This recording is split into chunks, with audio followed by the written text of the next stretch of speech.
One nation one election के बारे में आज के इस टॉपिक में हम चर्चा करने वाले हैं। हमारे साथ में है विशाल जी, जो कि BA LLB के स्टूडेंट है। विशाल जी, सबसे पहले आपका हमारे चैनल में बहुत बहुत स्वागत है आपका। आपका सूर्या जी बहुत बहुत धन्यवाद। अच्छा, आप वन नेशन वन इलेक्शन के बारे में आपका मतलब क्या मत है? देखिए, हमारा भारत विभिन्नताओं का उत्सव है। हम आपसी तौर पर नाम रूपात्मक हैं और भीतरी तौर पर देहरी रूपात्मक हैं। भारत में तमाम लोग हैं, तमाम उनके मत हैं, तमाम लोगों के अपने अपने ओपिनियन होते हैं। वन नेशन वन इलेक्शन की बात करें तो ये हमारे भारत के लिए कोई न्यू कॉन्सेप्ट नहीं है। आज़ादी के बाद, उस संविधान निर्माण के बाद जब फर्स्ट चुनाव हुए थे इस देश में, तो 1951-52 में, 1957 में, 1962 में और 1967 में वन नेशन वन इलेक्शन चुनाव हुए थे। लेकिन 1971 में एक्चुअल में क्या हुआ था कि राज्य की जो विधानसभाएं जो है कि समय से पहले भंग हो जाने के कारण और लोकसभा को समय से पहले चुनाव करवाने के कारण इसको बंद किया गया था। बीच बीच में इंदिरा जी के टाइम पर भी मांग उठी, लेकिन उन्होंने इसको नकारा और भी बीच बीच में वन नेशन वन इलेक्शन की मांग उठती। की बात करें तो प्रेजेंट सिनेरियो में माननीय नरेंद्र मोदी जी ने वन नेशन वन इलेक्शन को 2014 में अपने चुनावी घोषणा पत्र में उसको घोषित किया हुआ था।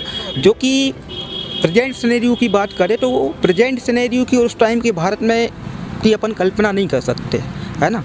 प्रेजेंट सिनेरियो का भारत, उस समय का भारत में ज़मीन आसमान का अंतर था, है ना। उस टाइम पे एक्चुअल में वन नेशन वन इलेक्शन हो गए थे क्योंकि एक दो पार्टियां थी, जैसे कि भाजपा हो गई और कांग्रेस हो गई, और छोटी मोटी तमाम पार्टियां नहीं थी जो प्रेजेंट सिनेरियो में जो देखने को मिलती है। अगर अब देखिए प्रेजेंट सिनेरियो में वांछनीय तो है लेकिन संभव नहीं है। हम ये नहीं बोल रहे कि वन नेशन वन इलेक्शन यहाँ पे ठीक है कि नहीं है। मैं बोला हूँ ये वांछनीय है लेकिन संभव नहीं है, क्योंकि सबसे पहले क्या है, हमारे संविधान में ऐसा कहीं प्रावधान नहीं है कि भारत में वन नेशन वन इलेक्शन हो। अगर वन नेशन वन इलेक्शन करना है तो सबसे पहले संविधान में संशोधन करना पड़ेगा, ठीक है ना। और संविधान में संशोधन करना अभी पॉसिबल नज़र नहीं आ रहा है। कि मतलब विपक्ष के साथ सामंजस्य बनाना, जो कि प्रेजेंट सिनेरियो में पॉसिबल नहीं दिख रहा है। तीसरा जो है कि हमारा राष्ट्र संघवाद है, हमारे राष्ट्र में संघात्मक सरकार है। तो पहली बात क्या है, वन नेशन वन इलेक्शन में राज्यों के साथ भी सामंजस्य बनाना। अब राज्यों में विपक्ष की भी तमाम प्रकार की सरकारें हैं, कांग्रेस की सरकार भी है, सपा की है, आम आदमी की है, और भी दलों की सरकारें हैं। तो राज्यों के साथ केंद्र सरकार को सामंजस्य बनाना चाहिए, है ना। तो प्रेजेंट सिनेरियो में पॉसिबल नज़र नहीं आ रहा है ना। तो देख सकते हैं 1952 से लेकर 1967 के बीच में ये वन नेशन वन इलेक्शन का जो चुनाव वगैरह था ये होता था। उसके बाद ये चुनाव हमें देखने के लिए नहीं मिल रहा है। लेकिन अब जो विपक्ष है इसका पूर्वजोर विरोध कर रहा है इसके माध्यम से। अच्छा, अगर ये मतलब लागू हो भी जाता है तो इससे आम जनता को क्या फ़ायदा मिलेगा? देखिए, आम जनता के अपन अगर फ़ायदे नुकसान की बात करें, अपन पहले फ़ायदे ही की बात कर लेते हैं। तो पहली बात अपन बोलते हैं कि विकास कार्य इससे प्रभावित होते हैं क्योंकि आचार संहिता लग जाती है, ठीक है ना। दूसरा अपना मतलब फर्स्ट अपना ये हो जाएगा कि आचार संहिता नहीं लगेगी, बार बार विकास कार्य प्रभावित नहीं होंगे।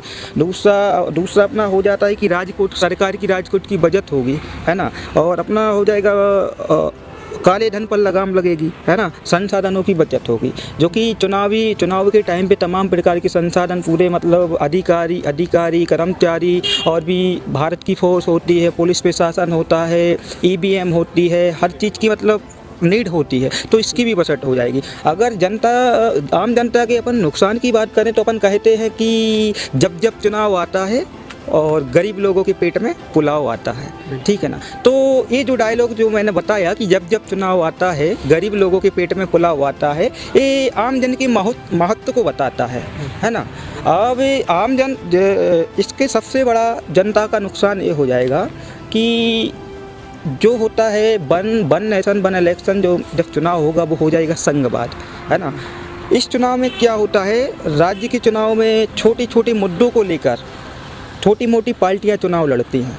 तो एक तो उनका नुकसान, पार्टियां होती है वो जनता के पास जाती है ना, कोई ये मतलब जनता से रूबरू होती हैं। तो ये बहुत बड़ा आम जनमानस के लिए बहुत बड़ा ये डिसएडवांटेज है। और दूसरा अपन बात करें कि जनता में और लीडरशिप में जो कनेक्टिविटी होती है वो कम हो जाएगी।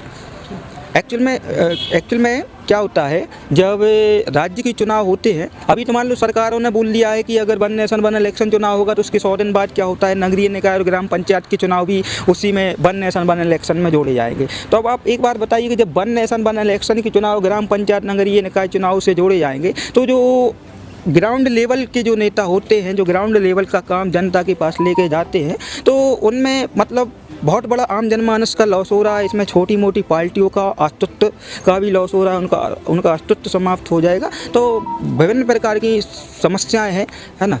तो ये मुझे उचित नहीं लगता है इधर।